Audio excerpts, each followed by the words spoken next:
Everyone, welcome back. We are now holding in Kita Redemption, episode 7, class number 3. This is a conclusion of last week's Dvar Malchus. Dvar Malchus of Pashas Beha'aloscha. Hopefully, this will be the last of this episode. We move on to episode number 8, which is this week's Pasha Shlach. Okay, here we go. Based on the last class that we studied on Friday, and everything that we learned both, I think it was Wednesday and Friday, we were learning about the idea that the menorah, Parshas Beha'aloscha, teaches us that the godly light that we bring to the world until the world is illuminated with, the entire world becomes a candelabra for God, in which everywhere you look and see and connect to and experience, you find an intense revelation of the divine origins of existence that is shining through, not just origins, but that God is the reality of everything, and He is palpably felt and sensed in all of existence and in all of creation. The point that every human being is shining godly light, every object, every entity, every point in time and space is illuminated. The whole world is a godly menorah, but the point over here was that it shouldn't be a something that is imposed upon the world from the outside, but that it should be coming from within the creation itself. The world itself, or within itself, is shining with godly light. And that is because the world identifies within its own self. Even the material, physical, identifies its true connection to God, which is not coming from the spiritual input that was put into it. That was the whole idea, just like when we light the menorah.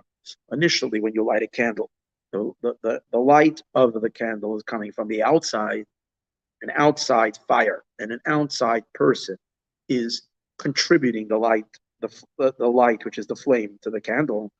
But the purpose over here is that the person who's bringing the light and the fire should go away, and the candle itself, the lamp itself, should use itself to produce fuel. So it is with the material. The material physical world is created in the way that is the most obstructive, the most obscuring, the most hiding of the divine. Naturally, we will find it falling into evil, darkness, and all kinds of depravity. That's the nature of the physical world. And yet, not only should we introduce godliness to it and permeate it with godliness, but we should make the world face its own truth till it can uncover within itself what it is really. And the ultimate truth of everything is only God, because He is reality, and He is therefore the reality of everything, even of the physical, and even of the lowest. And as we spoke last week, the material has a unique connection to God, and it expresses something of the divine truth that even the spiritual can never convey. So initially, it works that we draw down a lot of light initially in order to soften and to illuminate the material resistance. But once we've done that, we kind of allow the world not only to hear the message we are giving it, but that it should tune into its own voice, to its own inner truth, and from there bring that light out. That's the idea of Shalom. And we discussed how that is when we study Torah, and how it is when we do mitzvahs, how it is with our own bodies, and how it is with, finally, as we influence the entire world to be this way. Based on all of this, we come back to answer the questions that we asked at the beginning of this episode 7 series. Question we asked, how can it be that this Torah portion, Parshas Beha'aloscha, is divided into 3 parts, which these 3 parts are in 3 separate books? As we discussed, that even though the Torah generally is considered to be divided into 5 books, over here the sages tell us that it's really 7 books of the Torah, because you have the first 3 books, Bereshit, Shmos, Vayikra, Genesis, Exodus, and Leviticus. Then the 4th book, which is Bamidbar, the book of Numbers, is really 3. Why? The beginning of Bamidbar until Parshas Beha'aloscha, until the verse talking about the traveling of the Aron, of the ark. Then there is 2, which is considered, then that would be book number 4. Then the book of Vahi ben Soah, which is only 2 verses, but it constitutes an entire book. That's book number 5. Book number 6 starts with the story of the Jewish people being complainers, or like complainers, as we'll soon see. And finally, Deuteronomy is book number 7. So you end up with 7 books. So we asked, first of all, why is that division of the 3 books? to be found in Beha'aloscha. What is the connection? And what is it? In other words, does it have anything to do with the essence of this week's Torah portion? And number two, how can you, then we actually ask this question as number one, but the question is, how can a Torah portion start with such negativity? And not just a Torah portion, a Torah book start with such a negativity? People were complainers, and as we further illustrated, that from the complainers came sin after sin after sin, the spies, the rebellion against Moshe, and so on and so forth. Only going downhill from there. How can we start? It's such a negative book, so negative that for that reason it's a book without a name. All the other books of the Torah have a name, and this book is without a name because we don't even have a name to give it, nothing complimentary to say, and yet it's a book in the Torah. So what is the idea behind it? So now we'll have an explanation, we'll understand it. Because number 6, so let's first, I'm going to skip number 9 for a moment, Perek, chapter 9 in the Sikha. I'm going to go to chapter 10, and then we'll come back to 9. We'll understand it a little better. So the Rebbe says like this, let's understand fundamentally what's the difference between dividing the Torah into 5 books or dividing it into 7. Both are true. The Torah is divided into 5, and it's also divided into 7. Same as also the Jewish people. At times, the Jewish people are divided into 5 groups. There's actually a Rashi in Parshas Beha'aloscha, which says there is a verse that mentions the words children of Israel 5 times in one verse in Parshas Beha'aloscha. And Rashi says because they're so precious to God that God calls them 5 times, corresponding to the 5 books of Moshe. So there is a division of the Jewish people into division of 5, just like the Torah is usually divided into 5. But then there is the division of the Jewish people into 7, in which we say the souls are divided into 7 groups, which correspond to the seven branches of the menorah. Same as also the Torah. At times, usually, mostly, it's divided into 5, but sometimes we have what the sages revealed to us, Torah divided as 7. What's between the number 5 and 7? So the Rebbe says like this, holiness, the inner world of holiness is connected to number 5. However, when holiness extends itself outside of its borders to go out and to influence the outside, then we add another 2. And therefore it becomes 7. So holiness as it stands for itself, 5. The inwardness of Israel and the Torah is 5. But the Torah, as it extends itself, shines its light outward into the darkness, it picks up another 2. Where do we see this concept? The Rebbe relates it to the concept of the Sefirot. There are 7 emotional attributes. The emotions of God are 7. Also in the human soul, 7. However, of those 7, 5 are the primary emotions. 2 of them are already the soul reaching outside. Word emotions are kindness, chesed, gevura, tiferes, netzachod, which are loosely translated kindness, severity, beauty, glory. Victory and glory. Not getting into these 5 emotions, but these make up the inner core of the emotions, as the emotion stands for themselves. However, in order to influence the outside, so we have Malchus, we know is clear. Malchus, the 7th emotion. Malchus means to govern. Malchus means, so it's obviously the person's influence to the outside world, governorship, kingship, which usually also is associated with the power of speech, which is communication. It's one of the emotions, but it's an emotion that that directs the human being towards an interaction. What we call today a person is an influencer. Some people are they're not influencers. They're putting themselves on social media. These people that are huge influencers. That means their malchut, their kingship, their quality of kingship is developed, and they developed it. They have a certain persona, they have a certain charisma, or whatever reason. Some people try doing all this social media stuff and it just doesn't go. Some people have this charisma, and as a result of that influence, that's the malchut elements of the soul.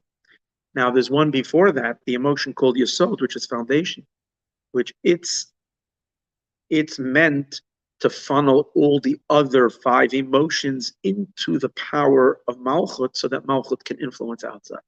So yesod is a is a bonding state. It bonds the inner human being to the more external human as the human is going outside. So therefore, both Yesod and Malchus are two attributes that are related to the external influence.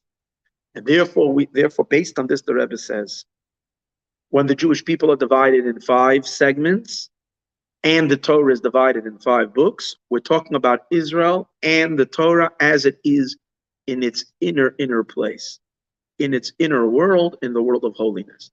For example, in 5 books of Torah, Torah is holiness, pure godliness, pure holiness. The 5 books of Torah, which usually the Torah is divided into 5. And the Rebbe says, for example, we also have this concept that where do we find Israel divided into 5? We find them being divided into 12 tribes. 7, it says that the 7 lamps of the menorah, 7 types of soul. But where do we find 5? So it's in Ethics of the Fathers last week, in chapter 2 of Perek Beis in Pirkei Avos and Ethics of the Fathers. It mentions over there that Rabbi Yochanan had 5 students. Rabbi Yochanan ben Zakkai, he was the one who transported the Torah from the time of the temple era to the exile era, because he was alive during the destruction. If not for him, the Torah would have been forgotten. He laid the foundation. He was the rabbi. He survived the Roman siege on Jerusalem, and he rebuilt the infrastructure for Judaism to continue for the last 2,000 years, notwithstanding the fact that we've been spread out over the diaspora. So he set up a yeshiva. The sages say that he had 5 students. So the Rebbe and Pirkei Avos goes on to explain the names, and it goes on to tell who these 5 students are and their character and what Rabbi Yochanan said about them and so on and so forth, and then teachings that they taught. That's the entire conclusion of second half, something like that, of chapter 2 in Ethics of the Fathers. So the Rebbe asked the question, Rabbi Yochanan ben Zakkai only had 5 students. He had thousands of students. And the answer, he says, yeah, he only had thousands of students, but they were divided into 5 categories. And these 5 students, each one characterized another type of student. So he either belonged to this student, Rebbe Eliezer, or you were like kind of similar to Rebbe Yeshua, his style, or you were similar to Rebbe Elazar ben Arach, like Rebbe Shimon ben Manasseh. These various, Shimon ben Manasseh, the various different students that there were, Rebbe Yossi, any student can find it. So the Rebbe says, really, in truth, it's not only Rabbi Yochanan ben Zakkai students. This is referring to all the students of Israel, all scholars of all time, all philosophies, and all hashkafas, as you might call it, all mindsets in Judaism can be divided into five various in categories, because that's the structure of the inner world of holiness associated with 5. That's the inside world. But then, when the Torah goes out to deal with the outside, then we add another 2 parts to the Torah, because it's just like in the emotions. There are 2 specific emotions that lead the human being, that open up the avenue from the human being to express himself and to interact and influence the outside world. Same as within the Torah as well.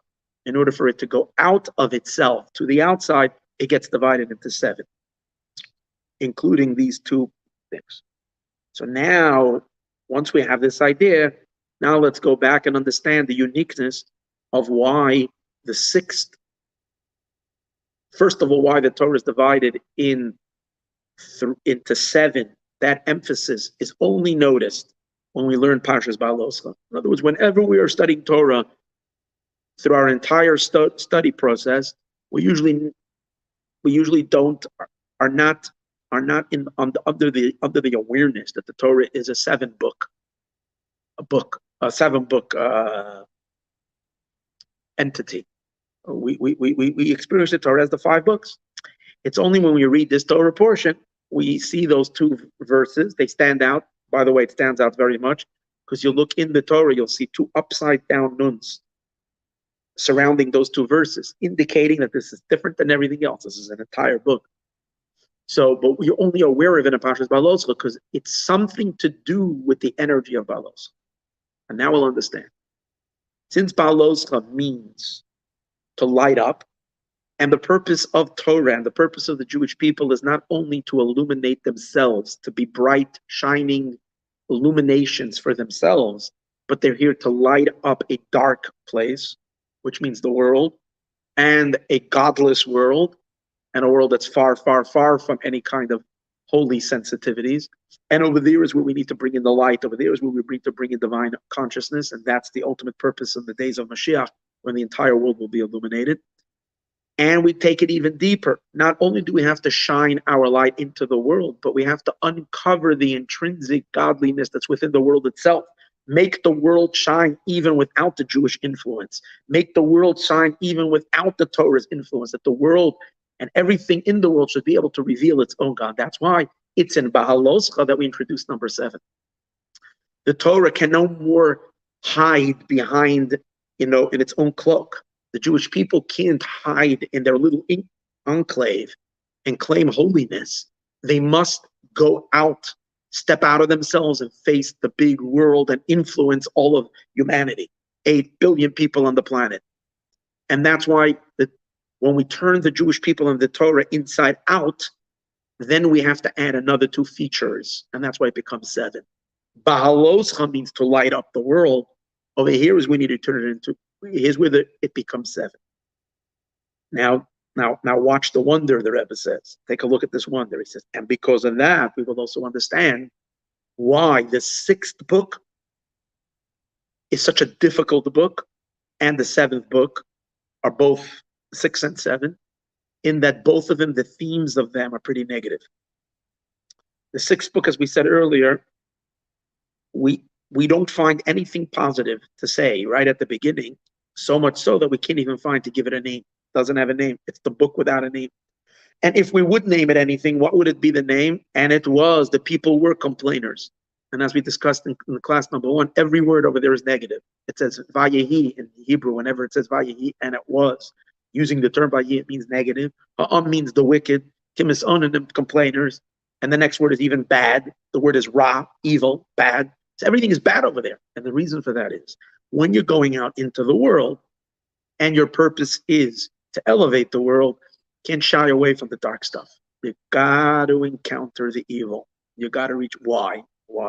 Maybe say, listen, I got to shine into the world. I'll try to find whatever is nice and wonderful. Find the potential good people in the world, and over there shine a little light, and kind of, just dismiss or ignore the bad guys. Let God take care of them. Let God bring plagues upon them, and God bring some Armageddon on these people, and who knows do what to them.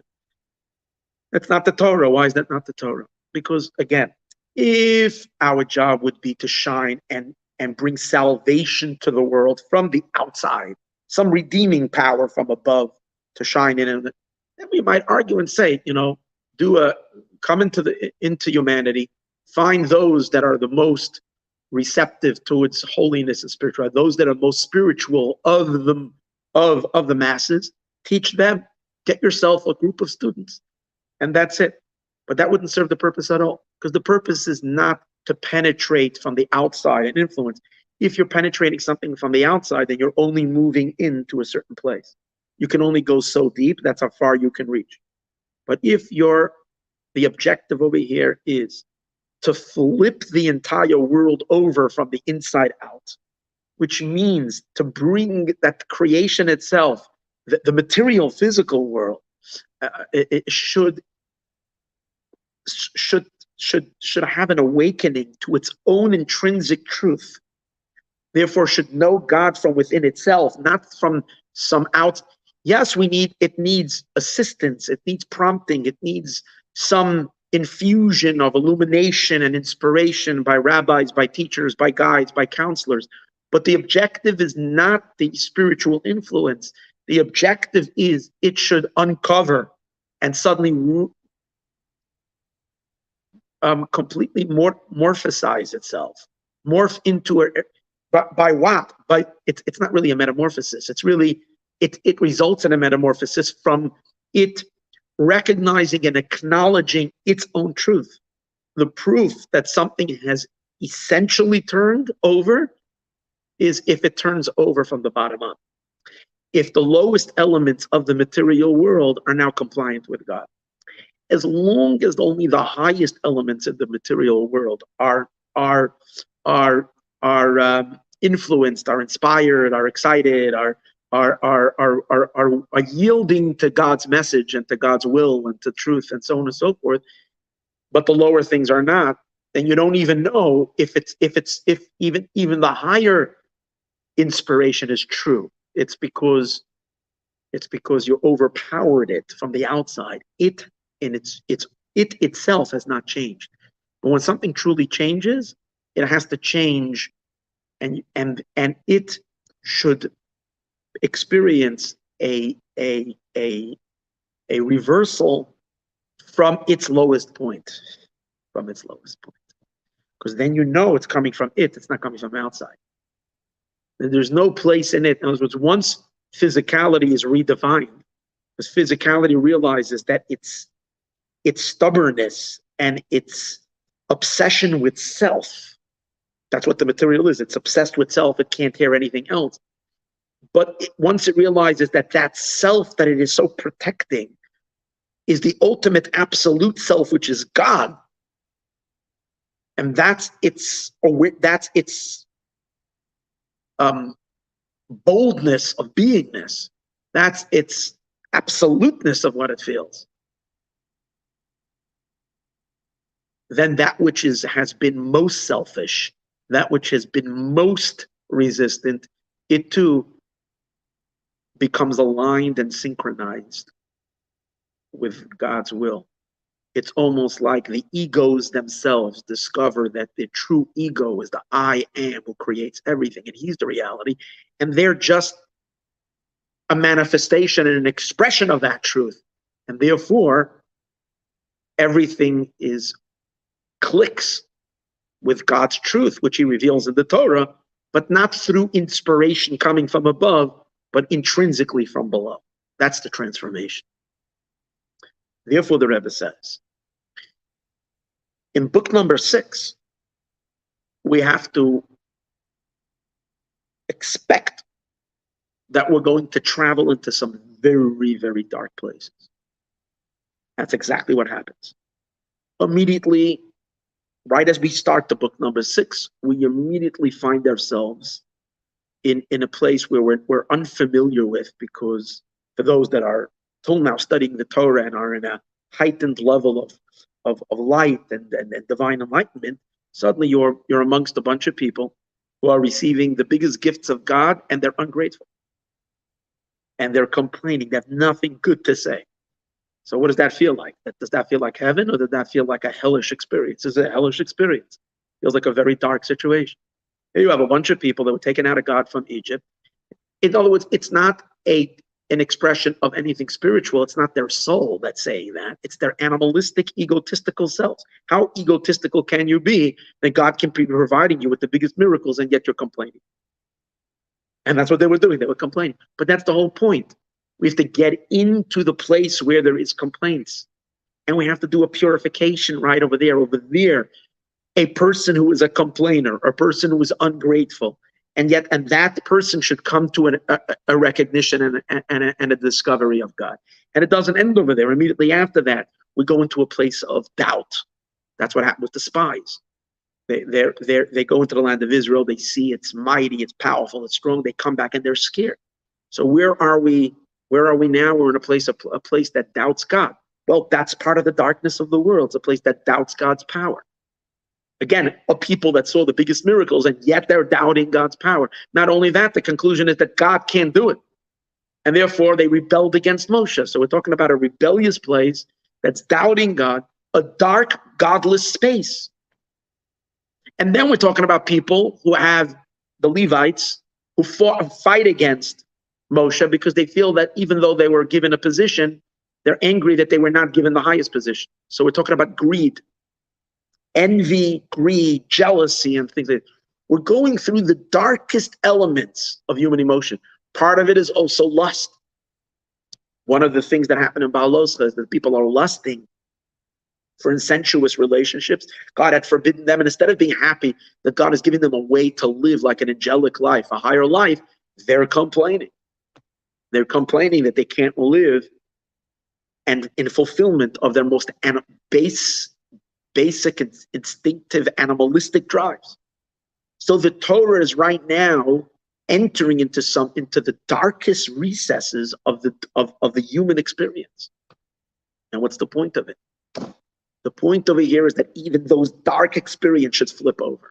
Physicality, with all of its ugliness, should transform and should change. How will it change? That's the process. It's a few thousand-year process of humanity struggling with itself. And ultimately it leads to a cosmic tshuva, a cosmic transformation. Because all these sins, yes, they sinned, but in the end, there is a tshuva, there is a repentance, there is a repair, and the repair involves that even though I am in a low, dark place, I come to terms with my truth, and I recognize this is not my truth, and therefore that's why I do tshuva. That's the whole power of tshuva. The power of repentance is a person that is not connected. See, the righteous are the saintly people. They're connected. They're always feeling so godly. They're always feeling so holy. But then you have a human being who's been cut off from their source. You've done all the sins that cut you off from your Wi-Fi. That's the point. A sin cuts a person off from their spiritual life. And that's why a person sins. Usually what does it do? It leads you to another sin and another sin. The more a person sins, the more forgetful they get of God.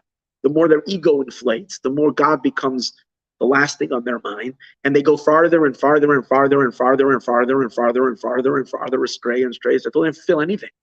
So they're living just their heart's desire. Couldn't care less about anything. They're living in an utter godless state. And yet we find that a person does tshuva. From that darkness, they suddenly are experiencing difficulties in their life, and things shake up, and there's a crack in their life, and so on and suddenly, and what do? Suddenly they're crying for God. Suddenly they're God, but where is that coming from? God is not communicating with them. There is no signal. They're like, when you go into a car garage and you go deep, deep, deep, deep under to park somewhere, deep, deep low. There's no signal. There's no radio. There's no everything. You turn on the radio, it's static. There's no signal for your cell phone, nothing. So there's no spiritual signal there. Why are they? So there's nothing to now, and their soul itself, they've snuffed out their soul, kind of darkened it. So what's inspiring them? Point over here is because your essence. Because at the very, very, very truth, the truth of everything, even of the darkest material, is also God. It's just that naturally the dark doesn't recognize that it's dark. But when dark suddenly does come to face with its own darkness and is not happy with it, it does tshuva. It returns. And its tshuva is just that it suddenly recognizes ultimate truth. And that truth is from within itself, not from the outside. That's the tshuva. That's the ultimate objective.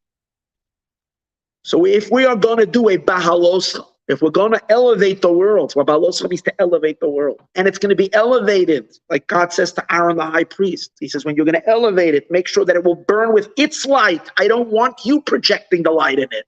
I want it to shine with its light. There is no way around the bush. We got to allow ourselves to open up those dark doors and to go through those very, very dark corridors of darkness. And at first, it's horrible. At first, there is severe consequences. You see the Torah as punishments and consequences and anger and wrath and so on. But there's a purpose to it. There is a reason for it. Because eventually, it's a long journey, but eventually, being that the truth of everything is Hashem, the ultimate, the dead end, the place where you're going to hit, what's going to be that wall at the very, very end, and then you come smashing right into God, because He is the reality of everything. And then you realize that this is it. This is who you are. This is the truth of the world. That's the experience. So therefore, the Rebbe says both the 6th book of Torah and the 7th, because 6 and 7 is the Torah descending down into the dark elements of the world in order to flip it over, in order to bring it to a tshuva, to a repentance, to its transformation. That's why both the 6th book doesn't have anything beautiful to it to complement it, to give it a nice name. And on the contrary, if you will name it with anything, is the people were like complainers. The next book, the book of Deuteronomy in Hebrew, the word is Dvarim, which means words. But what kind of words were they? They were the words of Moshe. Moshe is speaking, Elah Dvarim Moshe. But Moshe is rebuking the people for their sins. It's a very, very, he's telling them, he's listing all the mistakes they did. He's camouflaging it in order to not to shame them publicly, but it's not a compliment. It's harsh words. Because again, you're dealing with some harsh realities. But that's its purpose. Its purpose is the transformation of it, the complete metamorphosis of the darkest elements of creation and its elevation. Therefore, the Rebbe says, the one that is told Beha'aloscha. We also see the man that is chosen for the job of Beha'aloscha Esanero is to elevate, to ignite, to lift up all the lamps. The one that it took to the point that the lamps burn on their own, that the lowest parts of the world should shine, was a man who had a special knack for being able to reach and had no limits to who he was going to consider eligible for his transmission. You know, there are a lot of people who can be teachers and can be influencers, but they themselves kind of have their own limits by who they're willing to accept as a student. And then there are those who they say, well, you forget about it. You're too, lowly, dark. You're too, I can't teach you. Aaron was the person who was known. The Mishnah says, and again, of the Ethics of the Fathers, this was in chapter 1 of Ethics of the Fathers. The Mishnah instructs us to be the students of Aaron, the high priest. We should learn from Aaron. How should we learn from him? Because he was someone who loved people, so much so that he even loved esabrios. He loved creations. And the Hasidic interpretation, this is the Alter Rebbe, Rav Shneur Zalman of Liadi and Tanya, gives such a deep understanding. What does it mean that what does the Torah say? What does it say he loves people? What does he say he loves creations?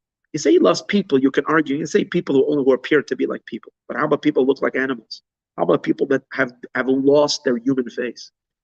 People that you can't give them even one compliment. There's nothing nice to say about them. The only thing you can say about them is that one thing you cannot, what's their quality? God created them. They're within God's what God created them. And yet Aaron extended love even to these individuals. In other words, he knew that it was that God put him in this world to reach those that are farthest away. So therefore, it's Beha'aloscha said to Aaron, he's the one who deals with the people that are far, with the farthest elements in the world, in order to bring them back, to elevate. And how to elevate? To help them find their own path to God, their own godly truth that's at the core of their existence.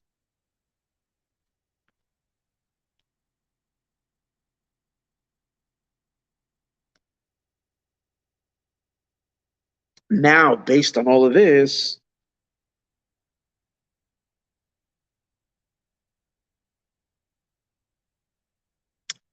as mentioned, the 6th book doesn't have a name. So now we go to chapter number 11. And the Rebbe says, so that's why we take a look at the names of all the books of the Torah. The first 5, which is referring to the Jewish, as I mentioned earlier, the Jewish people within holiness, in a good place, those names are all very positive. Bereshis is creation. It's beautiful. God is creating the world. Bereshis means Genesis, the beginning of everything. Shmos means the names of who? The names of Israel. Nice. Vayikra, he's calling.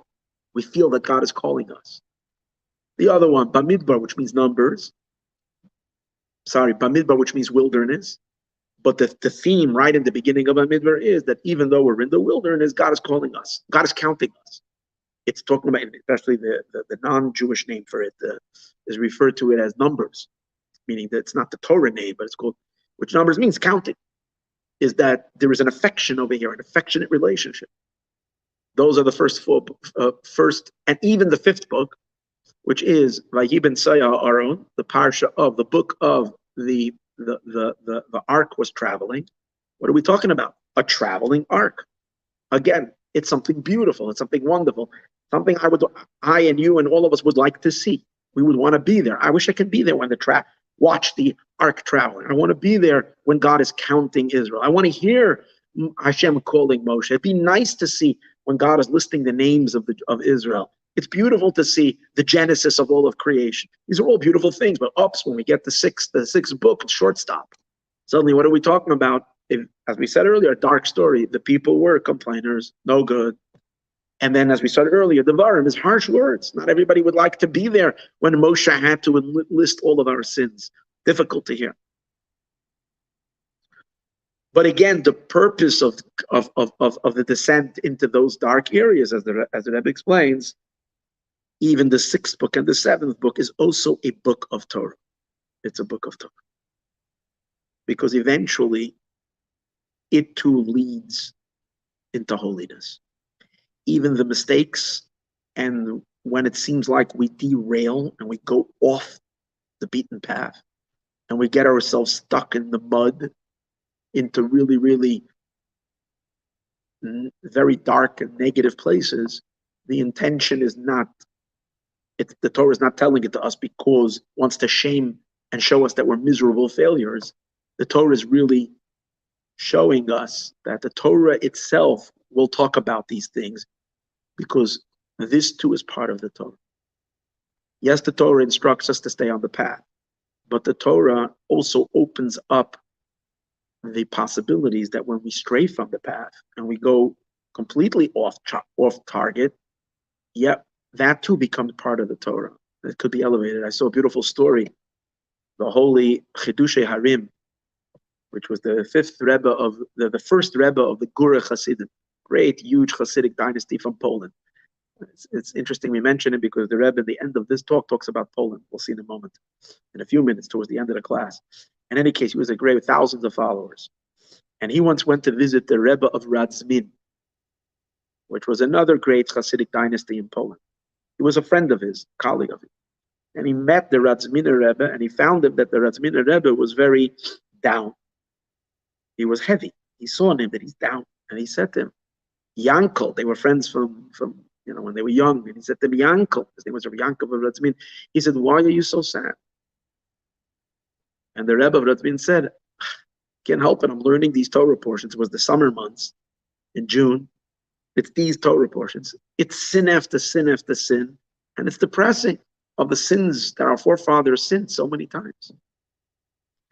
And the Chidushei Harim, the great Rebbe of Ger, turns to his friend and he says, Yankel, he says, take a look.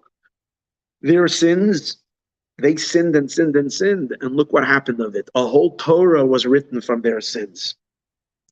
And what is written from our good deeds? What will be written from our good deeds? What he was basically saying was, they were so much greater than us that even their sins created a Torah. Who says we do a lot of good? Is a Torah being written by him? So this is what he said to his friend to understand that these are sins that are us, so forth. I just want to take, the message the Rebbe is giving is not that message. The Rebbe is saying that not only our actions are going to make up the Torah, but even our sins as well are eventually going to lead to become part of tshuva and become part of the Torah. But the idea was just this idea that the sins themselves become the Torah, which in this world means that our journeys, which sometimes lead us into very dark things, is just a means in which eventually we flip over. And when we flip over, we come to face the truth it's almost hard, it's difficult to say this, but people that are always following the path that has been paved out before them, and they're always doing the right thing, which we wish our children would do, because we would avoid a lot of pain, a lot of darkness, a lot of suffering, a lot of hardship from our children. And we wish our children would always do the right thing. But yet, right? That would be nice, the nicer path. But then it would be possible that their entire life, they're going to be Jewish, but they're not going to be Jewish their Judaism. They're going to be Jewish their parents' Judaism. Their God is never going to be their God. Their God is going to be always the God of Abraham, Isaac, and Jacob, or the God of their father. It's not theirs. In order for something to become yours, sometimes it takes your own journey. And your own journey sometimes involves disconnecting, falling in, going into a place where you really, really, really, really are completely, utterly disconnected, and therefore feel, for the time being, it's scary, dangerous, and black and dark. But point over here is that hopefully, doesn't always happen. Sometimes people, at least visibly, their lives come to an end, and we don't see that there's been any kind of return, any kind of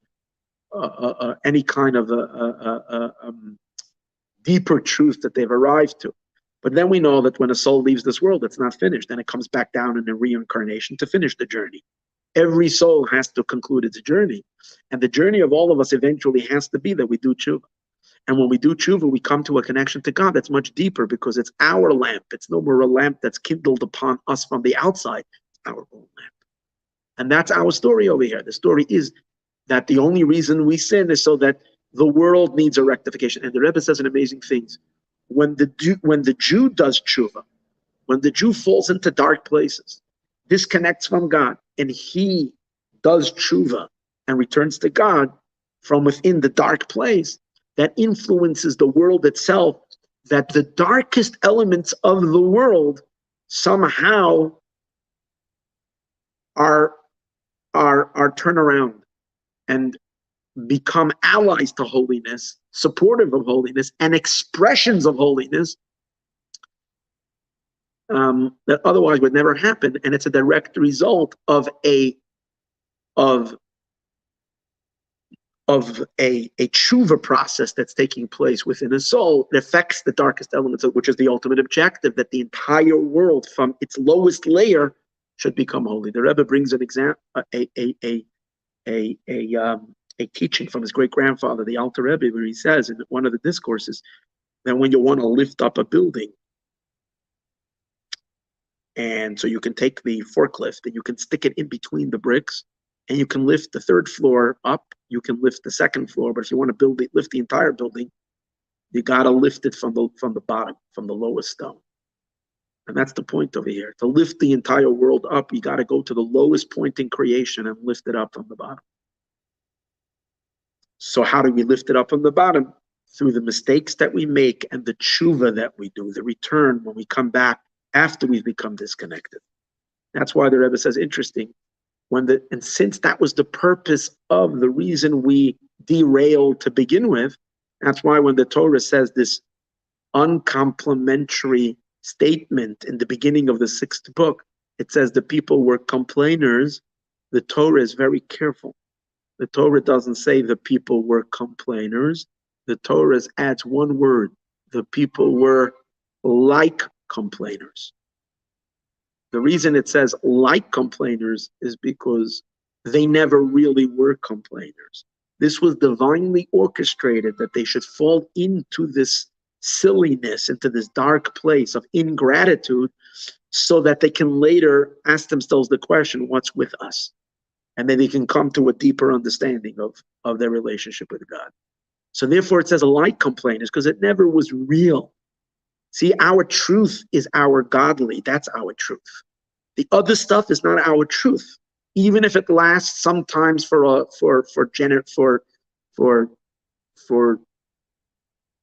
weeks, months, years, decades. Sometimes it can even last for a generation, 2 generations, 3 generations. Yet eventually, it has to come back. It has to come back because it never was the truth. The truth of, and the same is true about the world. The truth of the world is God. And therefore, everything in the world inherently, intrinsically must flip over to the godly. But that's the purpose of these 2 Torah portions, Beha'aloscha. Now the power, very interesting, the power for us to descend into the darkness and make it out from the other side okay, and not become clobbered by the darkness or blinded by the darkness and ruined forever. How do we know that we will make it in the end? As the Torah gives us the power to do so. We're in the 5th book. And the 5th book is still the last book that still belongs to the inside world, not to the outside world, where the dangers are. So the 5th book is already acclimating us and beginning to give us power for when we will step outdoors.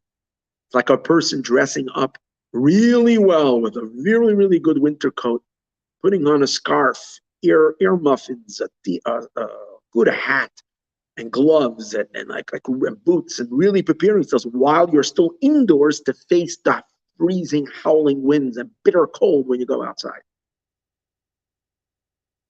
So what's the 5th book start with? What does it talk about?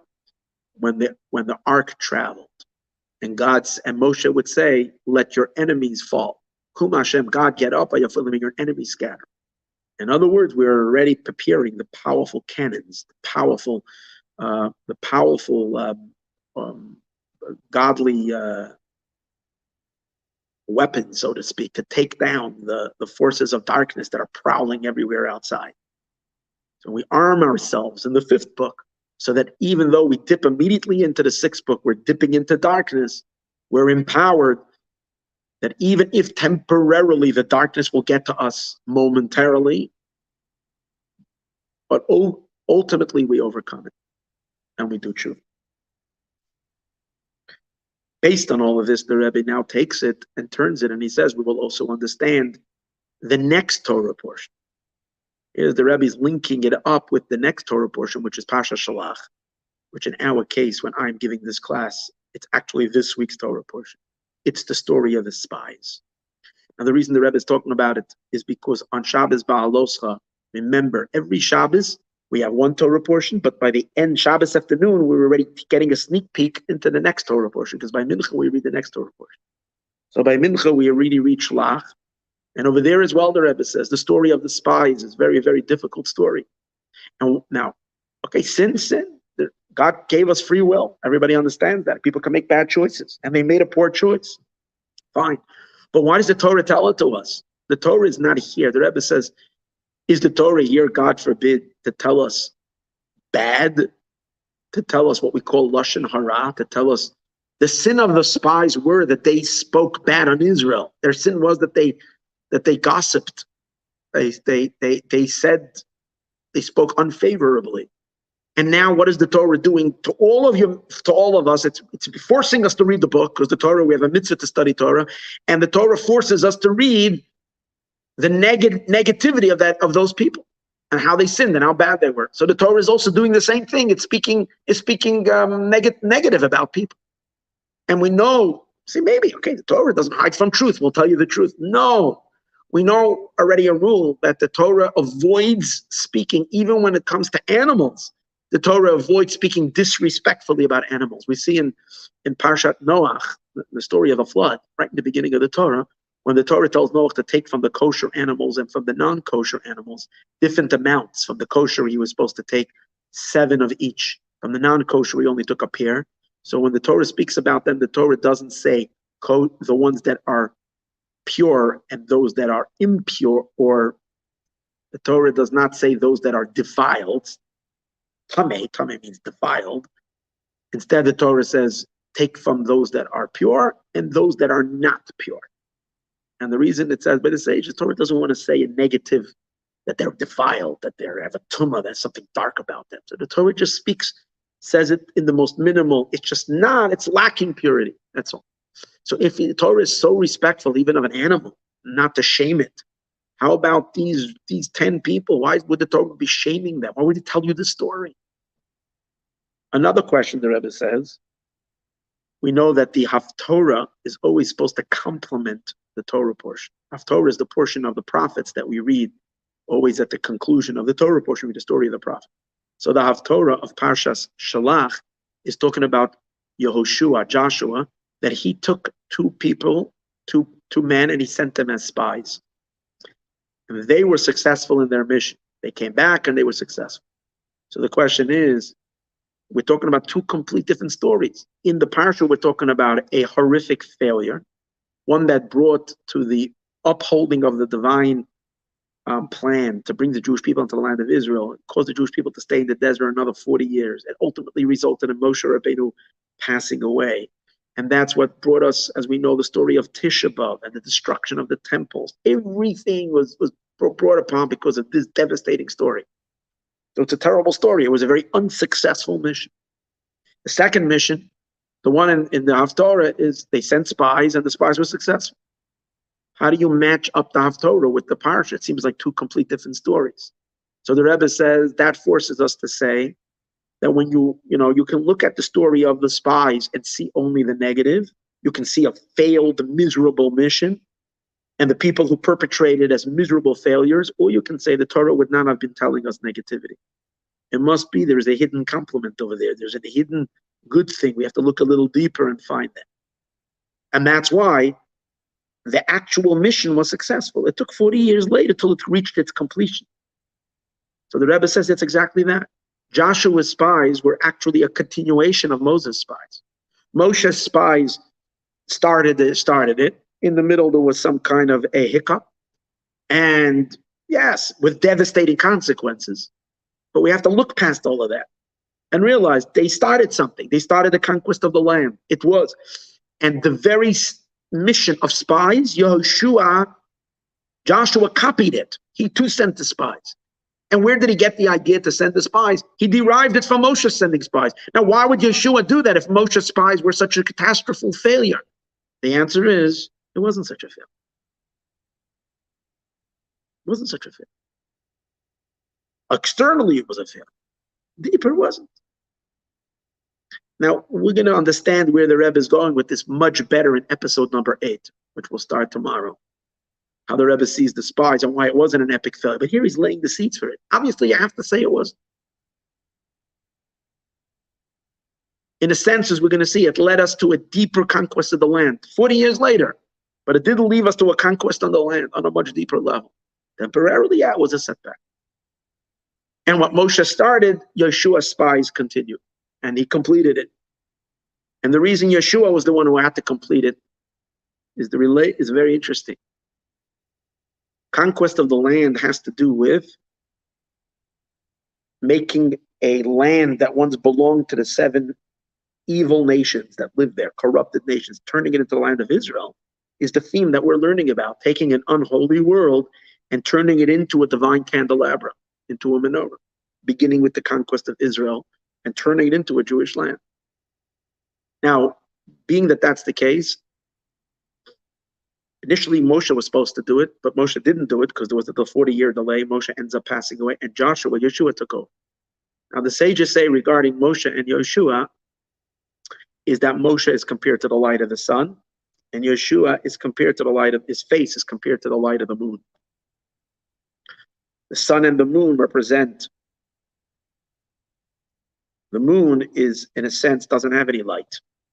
So the moon is representing a dark world, a dark piece of matter.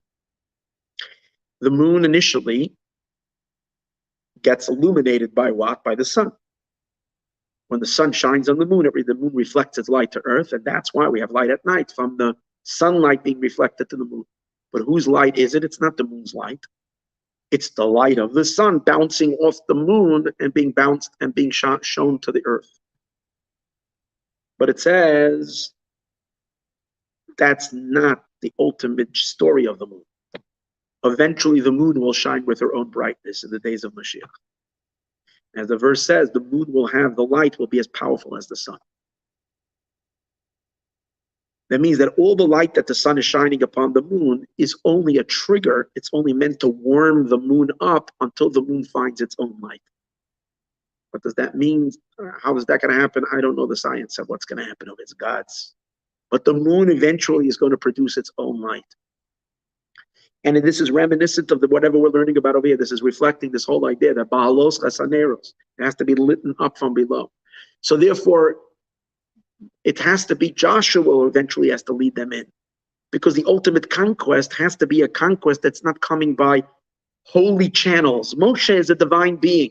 He's a human being, but his entire being is a funnel for godliness. He's not much of a human being, which means a human experience. His entire being is just a godly flow. Joshua is already more of a human being. And yet he's lifting himself up and his generation to go into the land of Israel, lifting the world up from the bottom up, that it should shine on its own.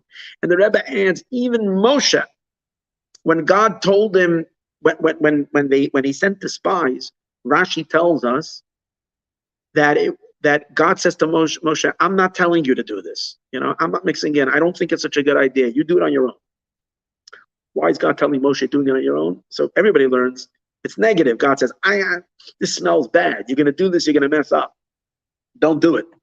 If you want to do it, go ahead. Do it at your own risk. I'm not approving. I'm really not happy, but do it then why did Moshe do it? He'll say, because the people put pressure. If Moshe is a real leader, and which he was, he wouldn't fall for the people's pressure. If he knew the devastating consequences, the answer is God said it's a good idea. It's a good idea, but I can't tell you. You got to do it on your own. It's got to come from you, because the whole conquest of the land of Israel has got to come from you. You'll say, what do you mean, a good idea? Look what happened. It was horrible. God is not in a rush. Let's understand. If everything had to be done quickly, you're right. It was a terrible. God is not in a rush. He has an objective. He has a plan. God needs the world to mature on its own pace. It will mature. And sometimes it has to, just like a child learning how to walk. You know, the parents know that you're going to let go of the child will fall. That's part of the learning experience. Mistakes are what are going to happen, and they have to happen. That's the only way the child will learn how to walk on their own 2 feet. The parents can always stand there, hold the child. Not going to happen. So this is the case. It takes thousands of years for us to learn. It's going to be a 40-year delay. Yeah. It's going to be miserable. That's why God said, I'm not telling you, do it on your own. But do it. It's a good story, but wouldn't it be a good story? God would not be telling us the story in the Torah. It's miserable at the same time that it's good, because the mistakes and the darkness and all of that is really, really leading us. And you see that right after the story of the spies, the Jews immediately regretted it. When they said, we don't want to go, they had a change of heart, and they wanted to go up on the mountain, and Moshe said, don't go now. But then they really wanted to. How did they suddenly change their hearts? Because they did tshuva. So the story was real. And later when they went into the land, they would go in with so much more of a yearning for it, because they rejected it first. It's a story. It continues the 6th and 7th book. This is the story. It's a story of failure and learning from the mistakes, and eventually coming to it from a much deeper place. That's our story. That's the ultimate story. So he says the same theme that you have in Beha'aloscha carries then into Parsha Shalach. So now we conclude, the Rebbe says, in chapter 13. This can also be connected to the idea that the time of the year, the time of the month that we are reading this Parsha, Parsha's Beha'aloscha, this was the Shabbos of Beha'aloscha. The Sikha the Rebbe spoke was on the 19th day of the month of Sivan. Now, let me alert you, I'm giving this class on the 23rd of Sivan. When the Rebbe said this talk, it was the 19th day of the day of Sivan. The Rebbe said the 19 is because we just had during the week the 15th day of the month. Now, what is the idea of the 15th day of the month? The 15th day of the month is it's a full moon, which represents the concept that the moon, which really doesn't have any light, is now fully illuminated, which means this idea that things get the entire, yes, and even though the illumination of the moon initially is a light that's coming from the sun, it's not our own light, but eventually the point over here is that that light should fully permeate to the point that it brings out the moon's own light. So the ultimate meaning of a full moon means a moon that's producing its own light. So the Rebbe says the fact that we're celebrating, this is the season of the month, and it's not just a regular month, it's the month that represents the marriage between God and Israel, and the full moon represents that the holiness that Israel has, and then later transmitted into, and which that holiness reflects and connects to the holiness of the entire world eventually, should be of the type where it's engulfing us completely, even our lowest points. Everything in the world is uplifted. Everything. This is the ultimate objective. This is the time. And therefore, he says, it's not only, even though the Rebbe was saying it on the 19th, so he said, we passed already this week the 15th day of the month, which was a full moon, which is indicative of this idea. Then we added already, we had the 16th, which is even higher than the 15th. And the Rebbe says the reason why the 16th is higher, it's 4 times 4. It doesn't explain what the greatness of 4 times 4. Then we have the 17th. 17 is called, in Hebrew, the word 17 is the numeric value of the word Tov. Tov means the goodness of the month of Sivan. Then we come to the 18th, with 18 is life, Chai. And then we come to Shabbos, which is the 19th. And he doesn't explain the quality of the 19th, but he says, and immediately we go into the 20th of Sivan.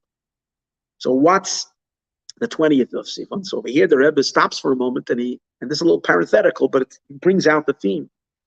That the point is that the darkest parts of the world should become illuminated, and it's connected to this 20th of Sivan. What's the uniqueness of the 20th of Sivan? 20th of Sivan was always considered a very dark day. on the Jewish calendar. In what sense? It was a fast day. Most Jews don't know about this. Even religious, observant Jews don't know about this. Those who are scholars and learn do know. The 20th of Sivan used to be a custom, and it still is by many people, to fast. Why would they fast? Because Sivan has been a month of a lot of tears and blood in Jewish history. During the Crusaders, an entire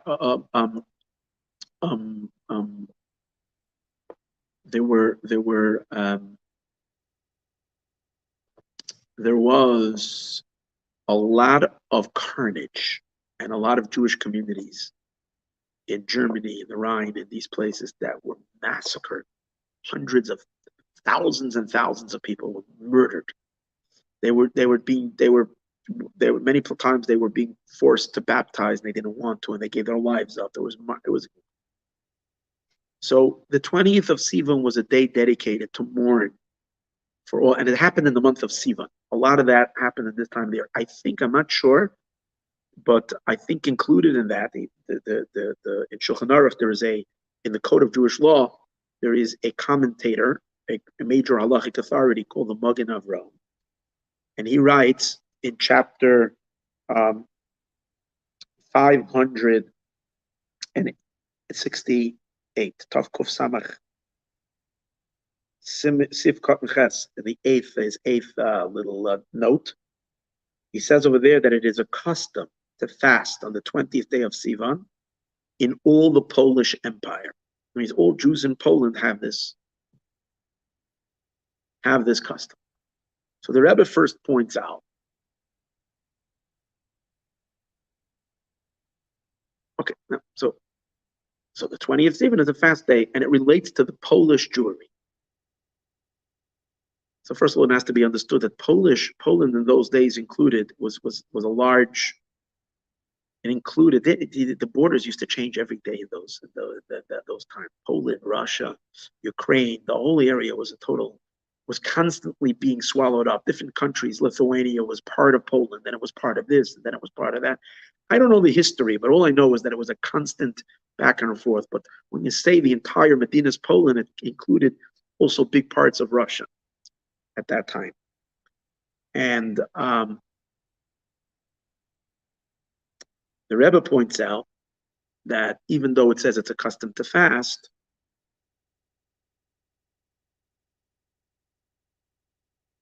the Chabad Rebbes themselves would not fast on this day. And the Rebbe goes into and it gives an explanation why they didn't fast. It's not that they didn't commemorate the day. They definitely did commemorate the day, but he says it's possible that they accomplished what needed to be accomplished with the fast, but they accomplished it through eating even on a higher level. Similar, where do we find that concept? We find that it says in the Zohar that Yom Kippur, which is everybody fasts on, it's biblically mandated to fast. It says Yom Kippur is a day which is the holiest day of the year, yet the Zohar says it's the holiest, but there is a day holier than Yom Kippur, greater, and that is Purim. The Zohar even says that the word Yom Kippurim, which is the name of the Torah gives to Yom Kippur, is a day that's similar to Purim. Now we know that if you had a day that was the most opposite vibe than Yom Kippur is solemn, serious. Purim is a day of absolute craziness. People are intoxicated, and it's a wild party. It's just, and it's feast. Literally, it's a day of joy and feasting. How can you even make a comparison? Explanation is given that as long as we treat the body as the body is the lowly, dark entity, then you can only achieve holiness by withdrawing from the body. But when you go much deeper into the essence of things and you recognize that God is the truth of heaven and of earth, and equally the truth of earth, and equally the truth of your body as he is the truth of the soul, you don't have to run away from the body to experience God. You can actually experience a deeper truth of God with your body, through your body, like it's going to be eventually. So Purim, we reach that level. But the Rebbe wants to say that when the Chabad Rebbeim didn't fast on the 20th of of Sivan, it's because they commemorated it, but on that level of Purim, with the body. But he says it's connected. This whole so how does it all come of it? What's to do with a fast? The idea of it, whenever there's a fast, the fast is an idea of tshuva. It's a form of repentance. Someone coming back, getting closer to God. But the Rebbe says that it's emphasized that it's connected to Poland. What does that mean? Most of our fast days or special days are connected to Jerusalem, to the land of Israel, to a holy place. Poland is a country amongst the countries, part of the greater geography of the world.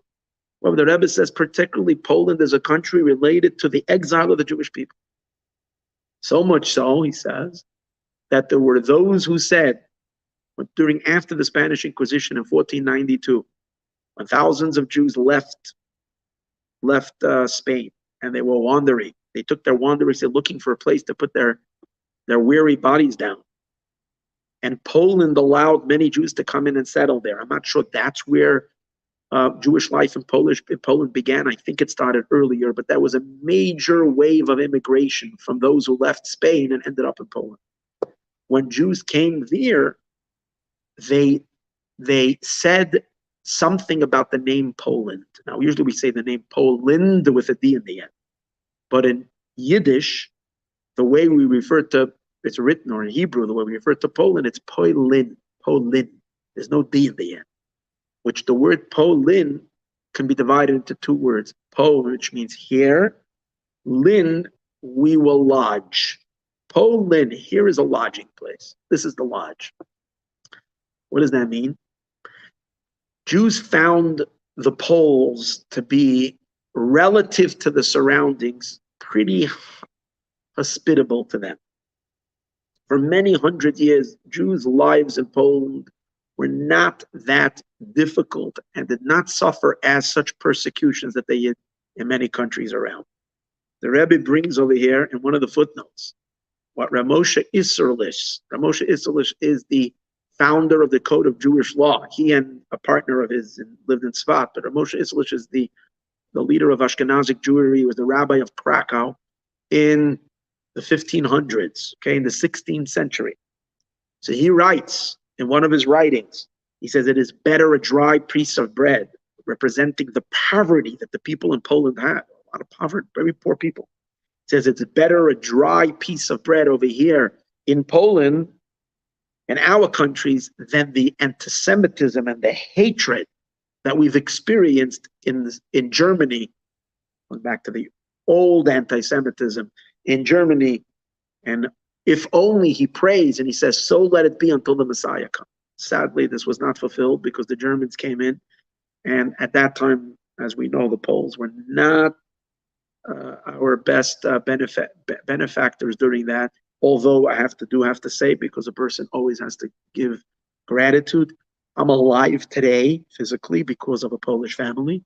My father's family, 13 people, not my father himself, but my grandparents, my father's mother and father, were hidden by a Polish doctor in an attic for like about 2 years during the liquidations of the ghetto. And they survived the war because of that. And this man, this doctor, may his name be blessed, and his wife, two wonderful people, sacrificed and risked their lives to save my family. So therefore, we want to, I of course have huge gratitude, but many others did not have such good experiences with the Polish many of them collaborated with the Nazis, as is known.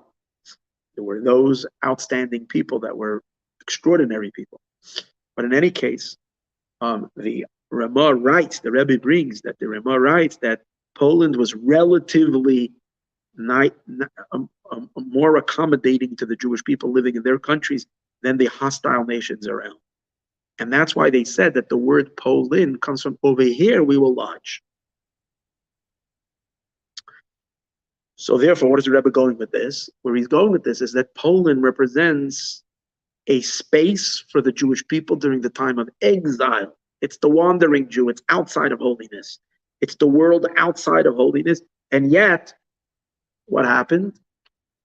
Take a look at how much the Jewish people were able to utilize the relatively calm life that they had in Poland to be able to increase holiness and godliness. How much Torah was studied. Sages say that nighttime was created so that we shouldn't be bothered, we should have quiet, and we should be able to study Torah. They sleep a little bit, and the rest of the time study. So the Rebbe takes that to Poland, and he says, Poland, it's the lodging station. But take a look at the enormous amount of Torah that was produced and learned and all of that. So what is that? That's the flipping over. That's the candle. That's the lamp coming from the darkness itself. The illumination. The illumination coming from a place which isn't holy. It's going out, as we said, the sixth book of the Torah going out. And that's the idea of having the fast day, which is a day of tshuva. It's the repair, it's the rectification of the negative elements of the world, transforming them into holiness. It is interesting that the Rebbe suddenly in the middle of the talk goes into Poland and has a whole discussion about Poland. What I do know is that week that the Rebbe was talking, I think it's that week, a person came to the Rebbe and asked the Rebbe to send assistance to the Jewish people in Poland. I saw a video. And generally the Rebbe was interesting. The Rebbe all the years, even though he sent his emissaries everywhere, but in Poland, the Rebbe was not rushing to send back Jews, to send back emissaries, Chabad Shluchim into Poland. But we hear the Rebbe says we need to therefore take care of the Polish people, that the Jews that are still in Poland. So again, it's a little bit of a mystery that the Rebbe suddenly in the middle of this talk is suddenly talking about Poland and the Poland being a lodging place but the utilization of it for good, which has to do with the general theme of a full moon, which means a place that doesn't have any light should start giving off its true light on its own. The Rebbe calls for that we should, the places in Poland that need teachers, this is after Poland was under the communists. And then when in 1999, when the USSR fell, there was now opportunity opening up for Poland to start building up its Jewish presence. He says, and people should go there that will help those that are living there do tshuva. Okay. All of this, let's conclude the talk. The conclusion of the talk, in the chapter number 14. The Rebbe says to conclude this, all this is far greater emphasized in the latter generations, as we come to the heels of Mashiach, which is our generation. On the one hand, we would say that our generation is the lowest of all generations. And that's why we're called the heels. Just like the heel is the lowest part of the body, so to our soul capacities and our life, we're at the bottom. There were much greater spiritual giants in the earlier years.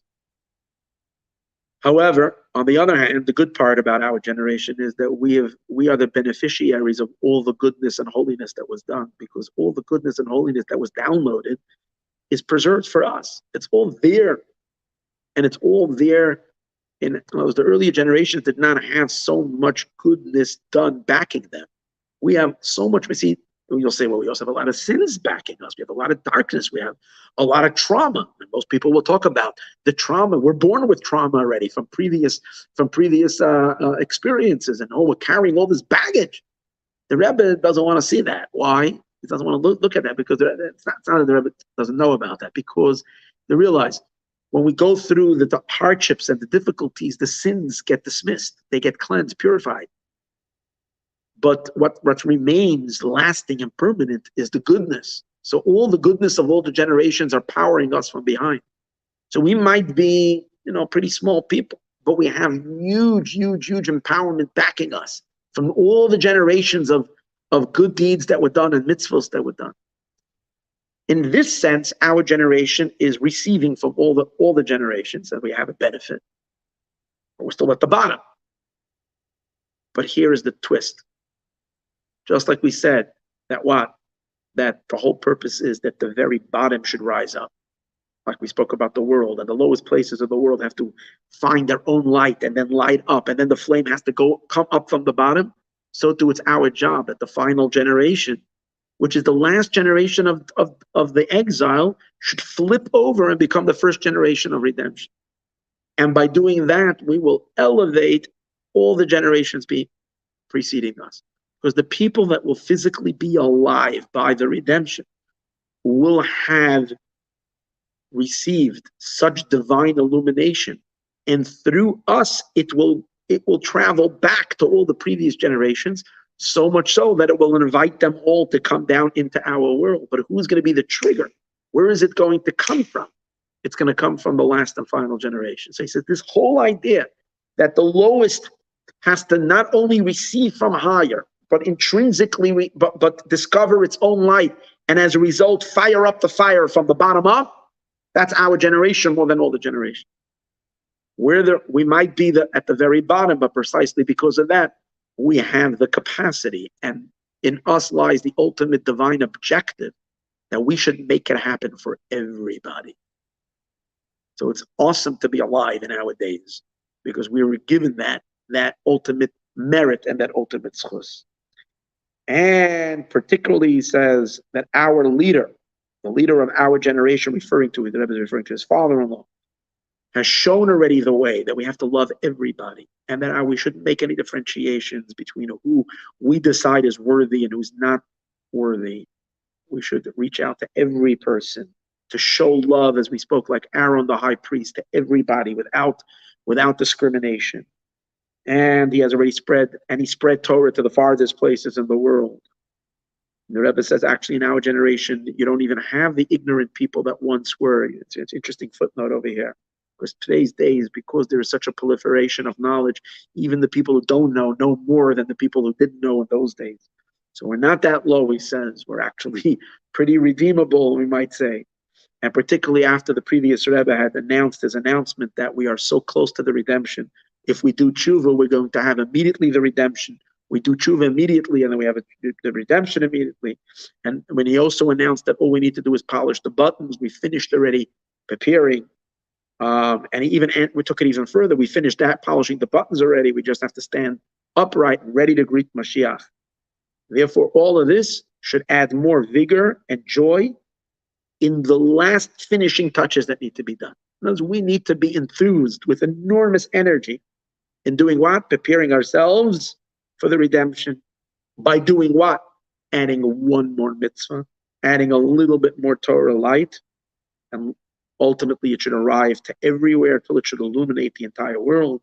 And immediately we go all to the Holy Land, to the holy city of Jerusalem, to the holy mountain, to the holy temple, and to the Holy of Holies. And we go there with our youth, with our elderly, with our boys, with our daughters. And we all merit to see that now and now.